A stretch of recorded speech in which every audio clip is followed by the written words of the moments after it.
Well, hello everybody. Today I'm going to be discussing what my financial plan is after college. I know I was going to talk about college classes, but I'm probably going to do that very quickly on my cruise. You guys will be able to see the blue appearing water of the ocean from the balcony, which will be really nice. I'm looking forward to this cruise. I go to Miami tomorrow and I get on my cruise Sunday for a week. So I'll return not this Sunday, but next Sunday once I go on my cruise. So basically, what is today? Today we're going to be discussing uh, kind of like college jobs. What are your financial plans? Have they changed at all? Um, are you still going to do minimalism? What's your plan after college? So this is the thing, right? Is ever since I was even in high school, I started having a lot of like questions about what my future was going to entail. And I don't mean like college, like, oh, I got my SATs back. I want to go to this college. Not thinking 4 years out, but thinking 40 years out. Like, what is my retirement going to look like? What is my job going to look like? What is my college going to look like? What's my first car? What's my first house? Where am I going to live? Am I going to, at the time I didn't know, I was still bi. My sexuality has kind of changed throughout, but I've been bi for like 5 years now. What is going to be, my who's going to be my boyfriend or girlfriend? Or am I going to have one? Am I going to have kids? Am I going to have the list goes on and on. So what I will say is that as of right now, I have a boyfriend that I am planning to live with. It will take a while for him to arrive here, and we still got to work out. He's taking a break from college, but he'll be returning to my town senior year, and I'll be a junior by then. So there will be a 1 year college gap where um, it's kind of, um, like that. I'll be in college and he won't, right? And I mean, I might talk to him and just say, it might be a good idea to get a couple jobs, like 2 jobs, so you can save up a lot of money. And I guess he would be living in an apartment if that were the case. So he might not be able to save up as much money. Um, so, what is my plan? Well, I plan to go to meteorology in college since I was a young fella in high school. I wanted to go into meteorology. That was my dream for a long time. And while I was in college, I realized it was nice, but I didn't want to take a bunch of physics, chemistry, mathematics, etc., for a job which I'm most likely never going to see or never going to get. It's a huge ripoff. I would say it's even more of a ripoff than sociology, right? Because at least with sociology, although you're wasting the same amount of debt, you're not taking physics, calculus, etc., right? If you're going to do all that hard work, you should be rewarded handsomely for it. You should not be getting $40,000 from an AccuWeather private company, uh, you know, crummy job, right? You just shouldn't be, right? Like, and I'm not blaming free market. I mean, I love the free market. I'm a economic right winger, right? I mean, the free market. Not everything that you want to do is on high demand with the free market. So you can't do anything you want and expect to get paid highly for it. So I switched out of meteorology and I came to live with my dad because um, it was financially viable to do so. It was I get free tuition, although the college really makes its money on fees, right? So when you think of free tuition, it doesn't account for fees that are associated with the university that cost a lot of money. So there's that, right? There's that. So I would say that while that if I were to do life differently, what I would have probably done, and I'm not saying that this would work out, I don't know if it would work out, right, is I would probably try to go on disability, get some benefits, and make a handsome 20,000 a year, maybe get some tax credits along with that, and work. I think I can work up to 15,000 a year. Work my 15,000 a year, and make a good 35,000 a year. Live with my parents, and basically put all of that money into a CD. And how would I contribute to my parents? Like I gotta pay the rent, right? Or, well, I mean, you should help your parents if you're going to be 30 and living with them, right? You're able to do so. I would probably do it by physical labor. Like, I would probably help him clean, I already helped my dad, but I would probably help him a lot more to kind of pay off for that debt. So it would make his life a lot easier when he came home.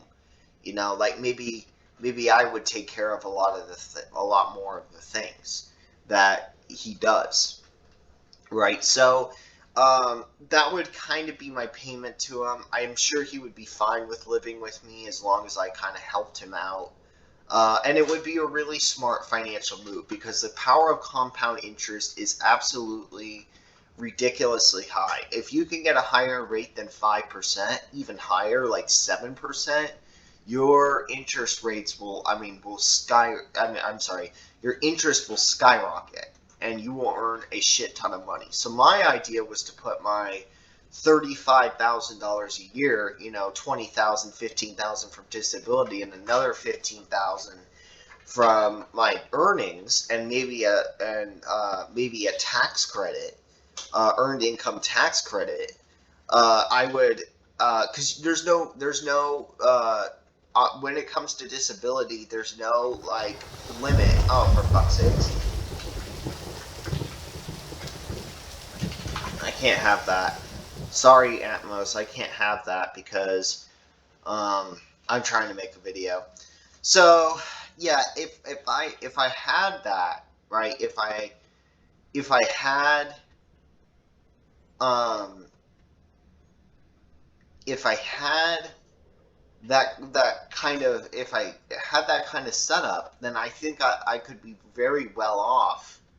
Um, I would be rather well off because I already have like $10,000 saved up, and if I contribute $30,000 a year, it would really grow quickly. Like it would really grow quickly.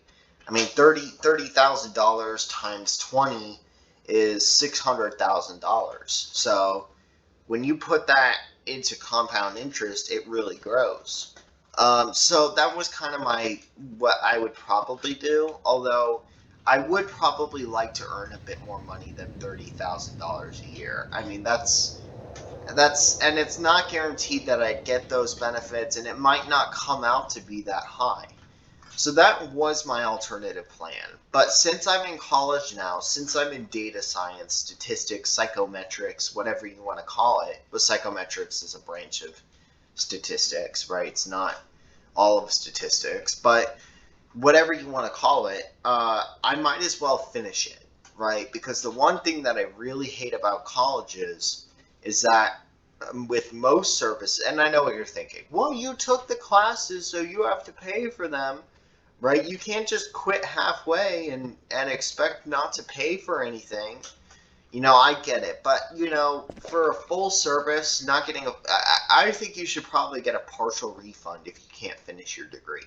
Like, you're telling me that you are absolutely have to pay for 100% of it and you get absolutely nothing out of it if you decide to drop out of college? Like, that kind of seems like a scam.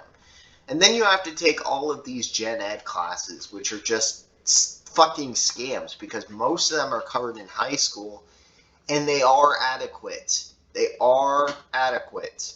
I repeat, they are adequate for college level. The one gen ed that I want to be required is American history. That is the one that I want required. But as far as English, for example, I know some people are going to be like, well, you have to become educated and learn how to write, so we need college English to be required. And it's like, no, you absolutely fucking don't, because it is the exact same thing as high school, which is write 3 or 4, 5 body paragraphs with an introduction, a conclusion, and 3 body paragraphs. And when you've done that 4 to 6 times compared to, depending on your middle school and high school, it gets really old. You're not learning actual anything really new, right? So it's very frustrating. I hate subjects such as English. I absolutely fucking hate them. I hate them, I hate them, I hate them. So I might as well finish up college, right? That is what is my goal after college. Well, it's to try to get a data science degree. And if I really can't find a data science degree, I might work 2 jobs. I might work 2 jobs in like Walmart. So, I might make a good 40,000 a year off of that. If I'm, working, I think a full time. But that's like worst case scenario is that I have to work 2 jobs, right? The best case scenario, because I know the job market is like nobody is able to find jobs right now, right? The job market is cruddy because of Biden, but also, but also, they're just seem to get more and more strict over time with kind of educational requirements. So, I'm hoping to get a job with like Pearson or Par Inc. or something like that.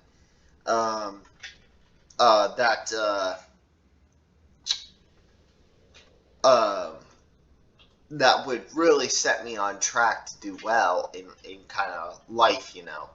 Um, so yeah, get a job with like some sort of psychometrics company. I think there are a lot of assessment related like norming and everything like that. I think the demand is kind of high for new assessment tools to be normed. And I'm not just talking about IQ tests that I'm going to norm. There are all sorts of things I might norm, like depression, anxiety, bipolar, schizophrenia, psychopathy. There's all sorts of tools, personality tests. There's all sorts of different tests that I may be able to norm, that I will norm as a somebody that is an assessment, uh, like an assessment normer, I guess you could say. So my plan is to make a good at least $70,000 a year. That is my starting pay. That's what I want to start with. And I think that's fairly reasonable since a lot of the data science jobs that are entry level, I shouldn't say entry, but require that 3+ years of experience that you can get. A lot of those um, are 100,000 plus. So $70,000 is the minimum pay that I want. And honestly, it's not too much. It's not bad compared to 100 and say 40K. Now I know what you're thinking. How is it not as It's twice your salary, and it's like okay, but you got to think about taxes. When you really think about how predatory taxes become, especially if you have a state income tax, I don't know if my state does. I think it does. It's a low one. It really starts to curve. So, $200,000, you might be making $140,000, and $140,000, you might be making only $100,000, right? Which is close to 70,000, right? And $70,000, you're paying little tax, right? I don't plan to have kids with my boyfriend. I'm not suitable to be a parent, and and that's even if I was that's with my mental disorders and I'm just not suitable to be a parent. Not everybody is suitable to be a parent. That doesn't make them a good or bad person. It just means they're not the person that should be raising kids. right? I've already been hospitalized twice, one for mania, the other for suicidal impulsivity, where I attempted in July. So I think it's fair to say with my disorders, with my temperament, with my impulsivity, and with everything, it's probably best that I don't become a parent. So what is my goal? My goal is to make a $70,000 base pay, and I plan on getting basically no mortgage. Now, what I mean by that, I plan on getting one of those miniature portable homes, right? And I plan on connecting to sewage, water, and power. One of those miniature homes with my boyfriend. They're like really, really, really small. They only have like a little kitchen. They have a little bed, or two beds, maybe a third bedroom, and they're like extremely small. They're like RVs, and they're worth. I mean, they're like $20,000 a year, or I'm sorry, $20,000 total to buy one of them, maybe 50 max, right? And that is very, very doable if I get, say, a remote job, which I'm very much planning to, right? I don't want to go into actual work, and I feel like norming assessments is one of the most remote kind of jobs that you can possibly get. Like, norming assessments can absolutely be done at home, if you're just given the values, and you can program in SAS or R or whatever you need to. So that's what remote work is, literally God's greatest gift, in my opinion. I know what you're thinking, which is you won't have a social life, but work is not really about a social life, right? You're just going to be, especially if you're a high IQ person, you're just going to be surrounded by a bunch of dumb fucking like coworkers that talk office politics. There's nothing liberating about having an in-person job and sitting in an office building rotting, right, where your boss is always watching over you. It's better to be in your own house, where it gives you the chance to live anywhere across the country, although you have to be aware of time zones. Um, it's God damn it. I'm so tired of that bullshit. I need to disable that mod.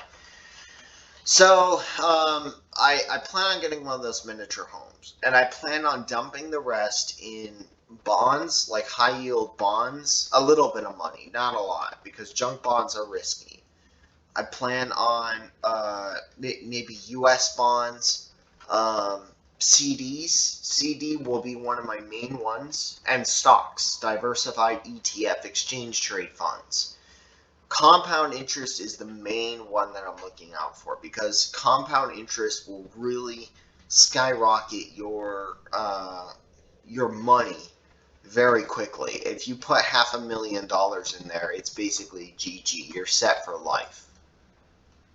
And that's what I plan on doing. I'll have no mortgage, basically, by completely paying off this miniature home once I live a year or two with my dad. Right? I plan on getting a piece of shit car, and I plan on being able to fix it up manually. I want to learn how to fix up cars. It's a valuable skill. It's a valuable trade. But I plan on getting a car that I can completely pay off. That's like only a couple $1,000s at most, if even that. And there's no point in used cars, right? Or I mean new cars. There's absolutely no point in them, because basically what you're paying for is like 3 months of a new car smell before it gets all scratched up, and it gets kind of messy in there. It's literally you're paying thousands and thousands of dollars for at most 3 months worth of an experience. Whereas you could get a used car for 2/3 of the value as soon as it drives off the lot. So I think that new cars are a stupid fucking decision. I think even if you're extremely rich, right? I mean, who cares what people say? Oh my God, you got a used Lamborghini, blah blah blah blah blah. Okay, but I didn't pay an extra $400,000 for this car that would have given me 3 months worth of. It goes with any car. right? But for me, I'm going to get a really cheap car. So I plan to have no mortgage, essentially. I'll have to pay for city water, sewage, all that. No mortgage, basically no car. My college is being paid off. So as far as I'm aware, besides a little credit card debt that I'll keep paying off to maintain my credit score, I'll be completely debt free. Like, I will absolutely be completely debt free, pretty much. No mortgage, right? I'm not paying $1,600 a month.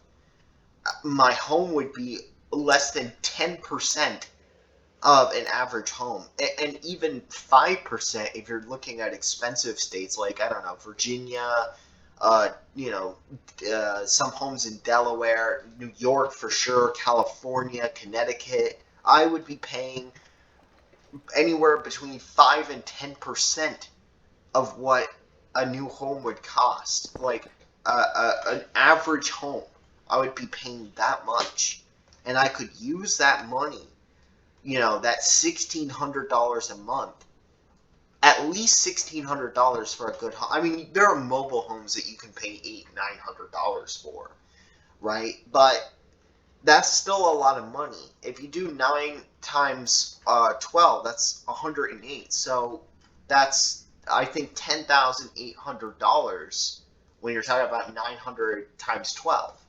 Um, is that right? $900 $900 times 12. Uh, yes, it is. Okay, yeah, you'd be paying $10,800 for that mobile home, and that's a lot of money, right? In compound interest, 1 year of compound interest, that $10,800 can grow to hundreds of thousands in 10 or 20 years, right? Or you could put them in stocks, and that money can really, really grow, and you can get a lot of dividends, right? So by making these smart choices that 99% of the population doesn't have the resilience for, it could even be that I live in a tent, depending on what happens with my boyfriend, because I can't promise that we're gonna stay together forever. I would love to, but there may be a fight eventually that breaks us up, right? And I also got to be prepared for if that doesn't happen, if it just doesn't work out. Well, in that case, I might get an even cheaper living situation. Um, but it really all depends. As far as I'm aware, the miniature homes are really nice. They're something that, again, 99% of people wouldn't do. I'm not going to have kids. I'm not going to have pets.